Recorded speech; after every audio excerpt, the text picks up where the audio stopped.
के लिए चले। मैया ने कहा भगवान का भजन करो। नान्यम ततः पद्मपलाशलोचनात् दुःखच्छिदं ते मृगयामि कंचन। भगवान के अतिरिक्त दुख को दूर करने वाला कोई और नहीं है। ध्रुव जी महाराज चल पड़े कि अब मैं तपस्या करके भगवान का साक्षात्कार करके ही लौटूंगा। जब चले तो भगवान को चिंता हो गई। ध्रुव मेरी प्राप्ति के लिए तपस्या करने के लिए निकला है, इसका मार्गदर्शन करना चाहिए। भगवत प्राप्ति में जब तक गुरु का मार्गदर्शन न हो, आचार्य का मार्गदर्शन न हो, तब तक भगवत प्राप्ति की यात्रा सफल नहीं होती। ध्रुव जी चल तो पड़े, लेकिन इनका मार्गदर्शन कौन करे? तो भगवान ने स्वयं कृपा करके देवर्षि नारद को भेज दिया।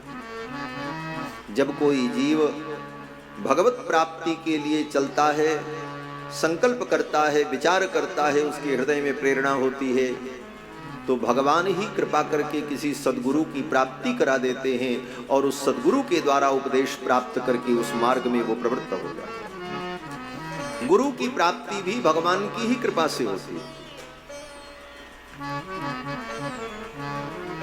भगवान ने नारद जी को भेज दिया। नारद जी आए, रास्ते में मिले। नारद जी ने पूछा बेटा कहां जा रहे हो? ध्रुव जी ने कहा गुरुवर मैं तपस्या करने जा रहा हूं, भगवान का साक्षात्कार करना चाहता हूं। नारद जी ने कहा कैसे तपस्या करोगे, कुछ मालूम है? ध्रुव जी ने कहा मालूम तो कुछ नहीं है, चल पड़े। नारद जी ने कहा तब? ध्रुव जी ने कहा कि आप देवर्षि हैं, आप ज्ञानी हैं, आप ही कृपा करके मेरा मार्गदर्शन करो। मैं कैसे तपस्या करूं, मैं क्या करूं? नारद जी ने कहा जो बताता है, जो मार्ग बताता है वो गुरु होता है। ध्रुव जी ने कहा तो आप ही मेरे गुरु जी बन जाओ, अब हम गुरु ढूंढने कहां जाएं? आप ही मेरे गुरु हो। ध्रुव जी की श्रद्धा को, भक्ति को देखकर नारद जी बड़े प्रसन्न हुए और नारद जी ने ध्रुव जी को मंत्र दीक्षा दे दी। 12 अक्षर का मंत्र ओम नमो भगवते, यही मंत्र नारद जी ने ध्रुव जी को सुना दिया, मंत्र की दीक्षा दी। मंत्र वही है, अक्षर वही है, शब्द वही है, आनुपूर्वी भी वही है, लेकिन जब तक किसी अधिकृत व्यक्ति के द्वारा, अधिकृत गुरु के द्वारा वह मंत्र रूपी शब्द हमारे कानों में न पड़े, तब तक उस मंत्र को जपने का, उसका अनुष्ठान करने का अधिकार प्राप्त नहीं होता। आचार्य के द्वारा जब वह मंत्र प्राप्त होता है, तभी उस मंत्र का अनुष्ठान करने का, जपने का अधिकार होता है। गुरुपदेश मार्गेण सिद्धिर्भवति नान्यथा, अन्यथा सिद्धि की प्राप्ति नहीं होती। इसीलिए हमारे यहाँ गुरु शिष्य परंपरा है अनादिकाल से। गुरु के द्वारा मंत्र को प्राप्त करके जपना चाहिए। आजकल लोग टीवी में देखकर, मोबाइल में देखकर, यूट्यूब में सर्च करके कोई मंत्र ढूंढ लें और कहते हैं अब महाराज हम ये मंत्र जपते हैं। बोले ऐसे कुछ नहीं होता। वो सब मंत्र जपते जपते तुम्हारी जिंदगी बीत जाएगी, कुछ होने वाला नहीं। विधि से करोगे तब फल प्राप्त होगा। गीता में भगवान कहते हैं यह शास्त्र विधि मुत्सृज्य वर्तते कामकारतः न ससिद्धिमवाप्नोति न सुखम न पराम गति। शास्त्र की विधि को छोड़ करके जो मनमाने ढंग से आचरण करता है, न उसे सिद्धि मिलती है न उसे सुख मिलता है। तस्मात् शास्त्रम प्रमाणम ते कार्याकार्य व्यवस्थितौ। इसलिए क्या करना क्या नहीं करना, इसमें एकमात्र शास्त्र प्रमाण है। शास्त्र जो कहे वो करना चाहिए। नारद जी ने मंत्र दीक्षा दे दी और विधि बताई, जगह बताई। बोले मधुबन में चले जाओ। मधुबन कहाँ है? बोले वृंदावन का ही नाम मधुबन है, वही मधुपुरी है। मथुरा मधुपुरी। मधुपुरी क्यों है? बोले मधु माने भगवान, भगवान का एक नाम है मधु। और भगवान की जो पुरी है इसलिए वो मधुपुरी है। और मधु बड़ा मीठा होता है, मधुर होता है, इसी अर्थ को लेकर के नाम पड़ा मधुरापुरी। मधुरा माने मीठी पुरी, और वही मधुरा बिगड़ करके हो गया मथुरा। हाँ। कहते हैं ऐसे जो मधुर भगवान हैं, उन भगवान की भक्ति तुमने नहीं की तो तुम्हारा जीवन व्यर्थ है। तो मधुरापुरी ही मधुपुरी, वही श्री वृंदावन धाम। नारद जी कहते हैं तत्तात गच्छ भद्रम ते यमुनायास तटम शुचि। यमुना का जो पवित्र तट मधुबन है, पुण्यम मधुबनम यत्र, अत्यंत पुण्यमय जो मधुबन वृंदावन है। विशेषता क्या है उसकी? बोले सान्निध्यम नित्यदा हरे है, जहां भगवान हरि का नित्य सान्निध्य रहता है, जहां भगवान नित्य विराजित है। इसीलिए ब्रज के भक्त कहते हैं वृंदावनम परित्यज्य पादमेकम न गच्छति। भगवान सदा ब्रज में वास करते हैं, ब्रज छोड़ करके जाते हैं। और हमारी अयोध्या का भी वही स्वरूप। तुलसी तब कैसे अजहु जानिए, रघुबर नगर बसैया। भगवान नित्य अयोध्या में वास करते हैं। अयोध्या भगवान की नित्य विहार स्थली है। तो ध्रुव जी महाराज को नारद जी ने कहा जाकर के वहां पहले जमुना में स्नान कर लेना, और फिर जमुना की बालू से भगवान की मूर्ति की कल्पना कर लेना, और इसी मंत्र से जो कुछ तुम्हें मिले, चंदन अक्षत पुष्प कंदमूल फल, भगवान को अर्पण करके पूजा कर लेना, और भगवान को भोग समर्पण करके प्रसाद ग्रहण कर लेना और मंत्र का जप करना। ध्रुव जी महाराज आए मधुबन में और जमुना के बालू से भगवान की मूर्ति की परिकल्पना की, कृत्वा द्रव्यमयीं बुधा, और जो कुछ उन्हें प्राप्त हुआ उन वस्तुओं से भगवान की अर्चना की, यथालब्धोपचारैः, और फिर मंत्र का जप करने लगे। मंत्र के जप में इतनी निष्ठा हुई, मंत्र प्राप्त कर लेने से ही सब कुछ नहीं होता, मंत्र को जपा जाए तब उसका प्रभाव प्रकट होता है। जपात सिद्धिर जपात सिद्धिर जपात सिद्धिर वरानने। भगवान शंकर भगवती पार्वती से कहते हैं देवी, जप से ही सिद्धि की प्राप्ति होती है। ध्रुव जी महाराज आए और मंत्र का जप करने में उनका मन लग गया। पहले दिन जब मंत्र का जप प्रारंभ किया तो 3 दिन 3 रात्रि तक लगातार मंत्र का जप करते रहे। 3-24 घंटे बीत गए। तब याद आया, अरे 3 दिन बीत गए। फिर स्नान किया, भगवान की पूजा की, कंदमूल फल ग्रहण किया, फिर मंत्र का जप करने लगे। फिर जब मंत्र का जप करने लगे तो फिर 3 दिन तक ऐसे मंत्र का जप करते रहे। यही करते करते 1 महीना बीत गया। त्रिरात्रांते त्रिरात्रांते कपित्थ बदरासनः। 3 दिन लगातार ऐसे करते करते 1 महीने बीत गए। इसका मतलब बोले 1 महीने में केवल 10 बार कुछ खाया है बस। और यहाँ तो दिन भर में लोग 10 बार खा लेते हैं आजकल। वो सोचते हैं सिद्धि मिल जाए। कहाँ से मिलेगी? तपस्या तो करो, कुछ तो त्यागो। 1 महीने में केवल 10 बार, क्योंकि 3 दिन में 1 बार खाना। और भी खाना क्या था? कपित्थ बदरी फल, बेर फल और कपित्थ। त्रिरात्रांते त्रिरात्रांते कपित्थ बदरासन। 1 महीना बीत गया। दूसरा महीना जब लगा तो द्वितीयं च तथा मासं षष्ठे षष्ठेर्भको दिने। दूसरे महीने में 6 दिन तक लगातार मंत्र का जप करते रहे। साधना और प्रबल हो गई। दूसरे महीने में केवल 5 बार ही खाया। 6 पंचे 30, 1 महीना हो गया। तीसरा महीना जब लगा तो तृतीयं चानयन मासं नवमे हनि। तीसरे महीने में 9 दिन तक लगातार मंत्र का जप करते रहे।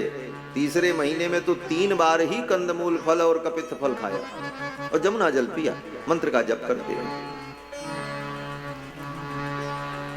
चौथा महीना जब आया तो चतुर्थमपि वै मासम द्वादशे द्वादशे हनि, चौथे महीने में 12-12 दिन तक मंत्र का जप करते।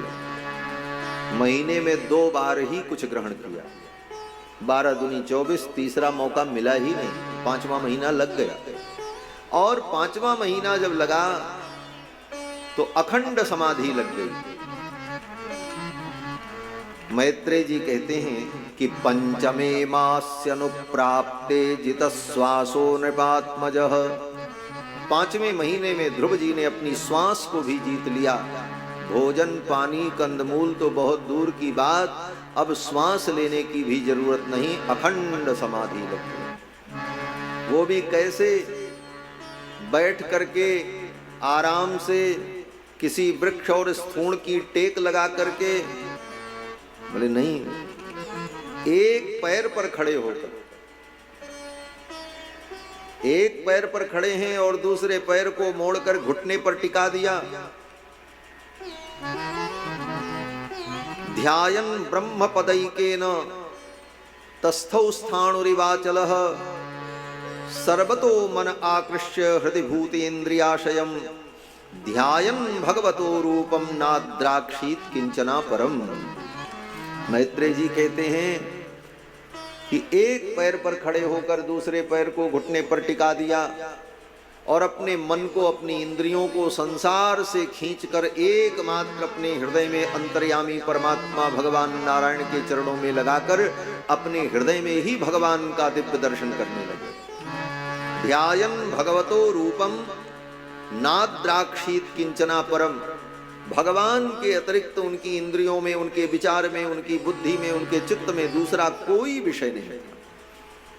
ऐसी अखंड समाधि जब लग गई, ब्रह्मादिक देवता कांपने लगे, सभी देवताओं की सांस बंद हो गई, सबको लगा अब हम मर जाएंगे।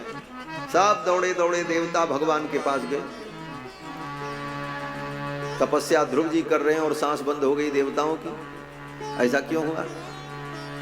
कहते हैं भगवान अपने भक्तों की महिमा को प्रकट करने के लिए ऐसी लीलाएं करते हैं। भगवान कहते हैं तुम भक्तों ने मिल करके हमारा प्रचार कर दिया, हमारी महिमा बता बता करके सर्वत्र हमारा प्रचार कर दिया, तो अब तुम्हारा भी हम प्रचार कर देंगे, तुम्हारी महिमा हम सारी दुनिया को बता देगा।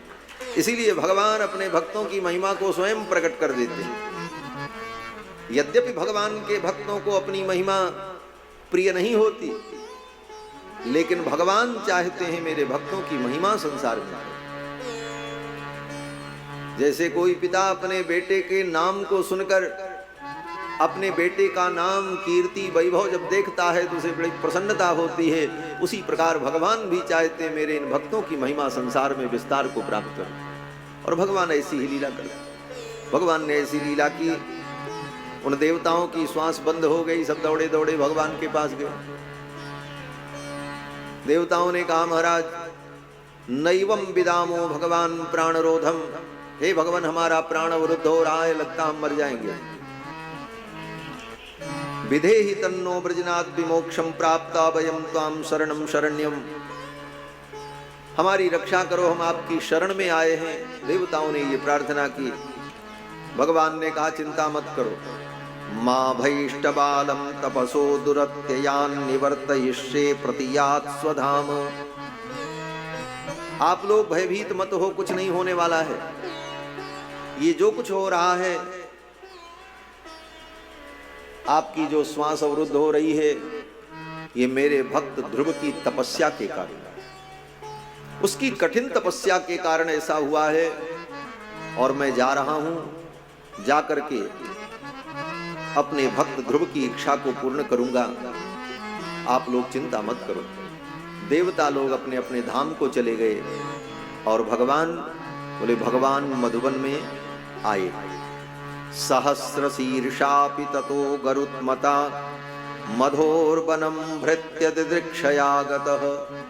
मैत्रेय जी कहते हैं कि भगवान सहस्र शीर्षा, भगवान का एक नाम है सहस्र शीर्षा, जिनके हजारों सिर, हजारों का मतलब अनंत, ऐसे सहस्र शीर्षा भगवान आए मधुबन में। क्यों आए? किसी ने कहा भक्त को दर्शन देने के लिए आए, ध्रुव को दर्शन देने के लिए आए। मैत्रेय जी कहते हैं नहीं नहीं, ध्रुव को दर्शन देने भगवान नहीं आए, ऐसे अपने भक्त ध्रुव का दर्शन करने के लिए भगवान मधुबन में। मधोर वनम भृत्य दिदृक्षयागतः, अपने भृत्य अपने भक्त का दर्शन करने के लिए दिदृक्षा से आए। दिदृक्षा माने द्रष्टुम इच्छा दिदृक्षा, अपने भक्त को देखने के लिए भगवान आए। आकर के ध्रुव के सामने खड़े हो गए। ध्रुव को भगवान देख रहे, लेकिन ध्रुव जी भगवान को नहीं देख रहे। क्यों? बोले ध्रुव जी की तो आंखें बंद थी, वो अपने हृदय के अंदर भगवान का दर्शन कर रहे थे। सामने भगवान खड़े। कुछ देर तक भगवान ने ध्रुव को देखा, निहारा, और फिर भगवान ने सोचा ध्रुव की समाधि पूर्ण हो जाए, तब इसका ध्यान टूटे। तो भगवान ने क्या किया? बोले ध्रुव के हृदय में जो भगवान का रूप स्फुरित हो रहा था, प्रकाशित हो रहा था, उस रूप को भगवान ने अपने संकल्प से अंतर्हित कर दिया। मैत्रेय जी कहते हैं हृत पद्म कोशे स्फुरितम तडित प्रभम, विद्युत के समान जो भगवान का स्वरूप ध्रुव के हृदय में प्रकाशित हो रहा था, तिरोहितम सहसैवोपलक्ष्य, अचानक वो रूप तिरोहित हो गया। ध्रुव जी ने देखा, अरे जिस स्वरूप का मैं अपने हृदय में दर्शन कर रहा था वह स्वरूप तिरोहित हो गया। ये ध्यान कैसे टूट गया? क्या हुआ? ध्रुव जी को व्याकुलता हुई, और व्याकुल होकर के ध्रुव जी महाराज ने टक से अपनी आंख खोली। जब आंख खोली तो ध्रुव जी ने क्या देखा? जो रूप हृदय में था वही भगवान सामने खड़े। बहिस्थितम तदवस्थम ददर्श, जो हृदय में थे बहिस्थितम, उन्हीं को बाहर देखा। कैसा रूप? बोले सशंख चक्रम सकिरीट कुंडलम सपीत वस्त्रम सरसीरुहेक्षणम सहार वक्षस्थल कौस्तुभश्रियम नमामि विष्णुम शिरसा चतुर्भुजम। शंख चक्र गदा पद्म धारण किए, पीतांबर वरमाला विभूषित भगवान के दिव्य स्वरूप को ध्रुव जी ने देखा। अद्भुत स्वरूप भगवान का, अनंत अनंत ब्रह्मांड के स्वामित्व को सूचित करने वाला किरीट मुकुट भगवान के मस्तक पर शोभा को प्राप्त हो रहा था।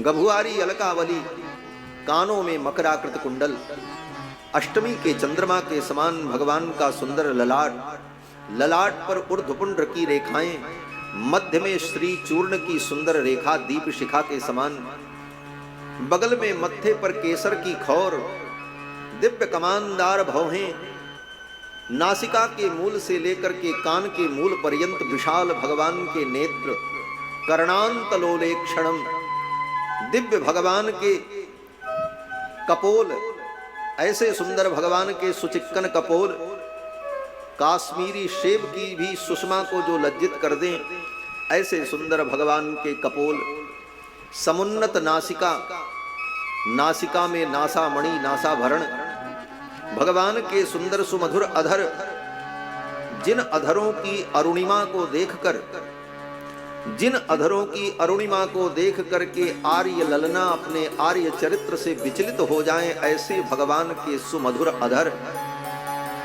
कानों में सुंदर कुंडल, उन कुंडल की मणियों का प्रकाश भगवान के कपोल पर जब पड़ता है तो कपोल की शोभा और भी दिव्य है। भगवान थोड़ा मुस्कुरा रहे हैं, मुस्कुराते समय भगवान के गाल पर छोटे छोटे गड्ढे पड़ रहे हैं। ये गड्ढे कैसे हैं? कहते हैं भगवान जब मुस्कुराते हैं तो उनके गाल पर जो गड्ढा पड़ता है वो क्या है? बोले वो गड्ढा नहीं है, वह अपने प्रेमियों को अपने प्रेम में, प्रेम पाश में बांधने का बंधन है।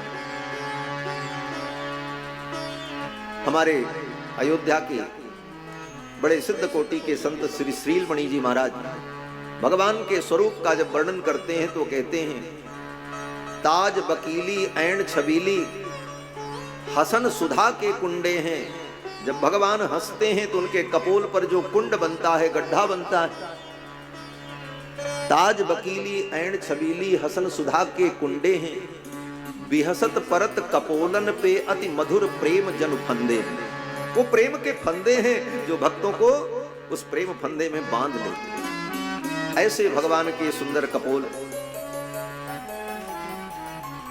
चिबुक मणि, शंख के समान भगवान की सुंदर ग्रीवा, उस गले में कौस्तुभ मणि, मणिमाला, तुलसी की माला, कमल की माला, विशाल वक्षस्थल, कंधे पर अंगद, बाजूबंद बिजायट, उंगलियों में मुद्रिकाएं, ऊपर के हाथ में शंख चक्र, नीचे के भुजाओं में गदा पद्म, कंधे पर सुंदर शुभ्र यज्ञोपवीत, कमर में लिपटा हुआ तड़ित विनिंदक पीतांबर, पीतांबर पर कसी हुई करधनी, जिस करधनी की लड़ नितंब तक पहुंच करके भगवान के नितंबों की शोभा का संवर्धन कर रही है, जिसका वर्णन कल की कथा में आप लोगों ने सुना। ऐसे भगवान के दिव्य मनोहर रूप को ध्रुव ने देखा। भगवान के सुंदर चरणारविंद, जिन चरणारविंदों की पाद पीठ का स्पर्श करने का साहस ब्रह्मादिक देवताओं को भी नहीं मिलता। भगवान अपना चरण जिस पीठ पर रखते हैं उस पीठ को भी छूने की हिम्मत ब्रह्मादिक देवताओं को नहीं होती। ये भगवान का निरंकुश ऐश्वर्य है। भगवान के ऐसे सुंदर चरणारविंद जो भक्तों के परम धन हैं, धनम मदीयम तव पाद पंकजम कदानु साक्षात करवाणि चक्षुषा।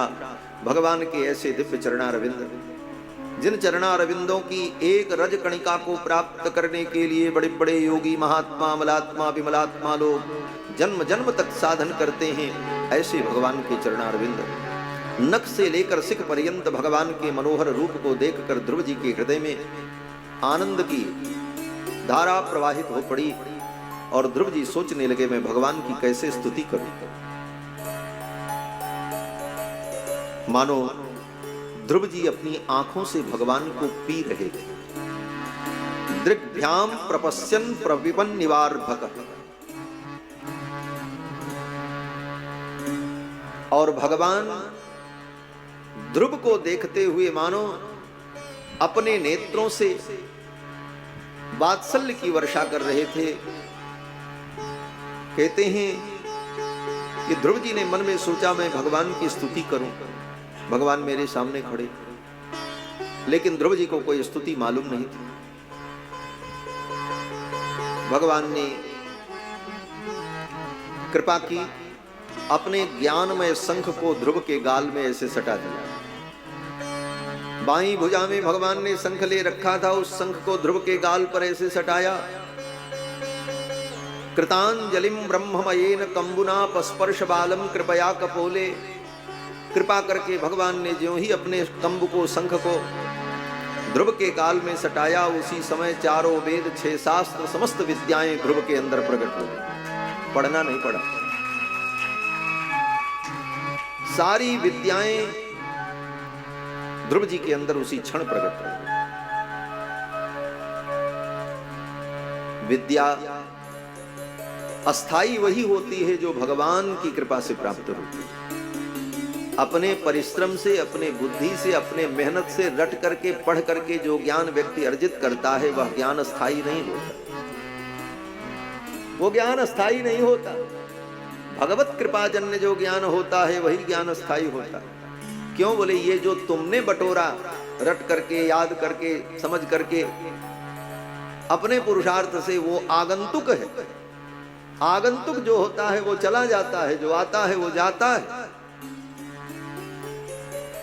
हमारे पूज्य स्वामी जी महाराज श्री अयोध्यानाथ मंदिर जब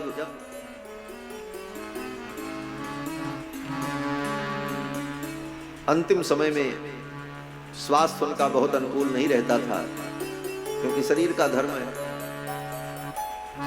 शरीर का जो प्रारब्ध है वो तो अपना काम करेगा ही।